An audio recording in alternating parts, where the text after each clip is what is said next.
I was born in a southern African country. My mother was from a Portuguese-speaking country, and she went to a country which was colonized by the British, and she met my father there. And they divorced. My mum remarried somebody who was not a very nice man at all. He used to beat her up, and he began sexually abusing me. Well, he did it for the first time when I was 5 years old on my 5th birthday. And he did it all throughout my life, really. And he brought other people to our home to abuse me, friends of his from work. And 2 of them fathered 2 of my children. I first fell pregnant when I was nearly 15. And I went on to have 2 other children. And he fathered, my stepfather fathered the last child. And I came to this country because I thought that I was offered some help by a couple. They came to my church, and she said that I looked very miserable and that I was unhappy. And over time, over a couple of months, I got to know her, and I confided in her about what was happening to me at home. She said that they could help. They spoke to the priest, and between them, they decided it would be a good idea to get me out of the country, and they offered to look after me. How old were you when you first arrived? I was 22, and I was told that I had to repay the money it cost. So like a debt bondage? I did clean the house, and they had a lean-to. And suddenly this like a bench appeared, and he said that I would have to give people massages. And then the second person who came turned over, took his underwear off, and he had an erection, and he told me to suck it. I ran out of the room, and I ran to her, and she grabbed me and she said, "That's your job. Just do as you're told." And how long were you there for? I think about 10 years. Did anybody ever try and help you? Nobody knew. But the people who were having sex with you? I don't know if they were aware that I was being kept against my will. I don't think they knew that, because they told me to say that I was just a family friend, and that if I said that I wasn't a family friend, that and if the police found out, that I would get arrested, and I'd go to prison for a very long time. And I just imagined I'd go to prison and somebody would just knife me and I'd be dead and my children would have no mum. They used to give me pills. I don't know what pills they were, but I was constantly drugged up. They sold me on to somebody else, and this somebody else pretended to be in love with me, and he married me. I was so excited because I thought that at last I'm away from this, and I just ended up in a worse place, really, because he would have all these sort of like orgies at the weekend.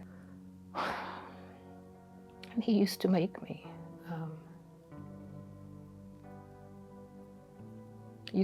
do things to him that were not natural. And he would film everything. And they used to do drugs as well when they came for the orgies. They said that I wasn't enthusiastic enough. And one of the ladies said that, well, she needs some of this heroin, so we'll bring enough for her next week in order to inject her to get me more sort of into it. And I had watched a film called Trainspotting. Mm-hmm. And I just thought, there is no way I'm going to end up like that. So I just packed a bag and I left.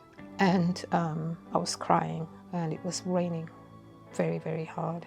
And I sat at a bus stop.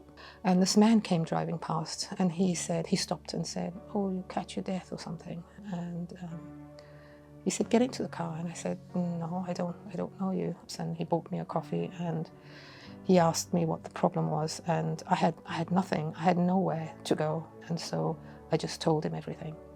And he'd rented a flat. He said that I wasn't allowed to go out and do anything. If I encountered the police would arrest me, and he would come and see me.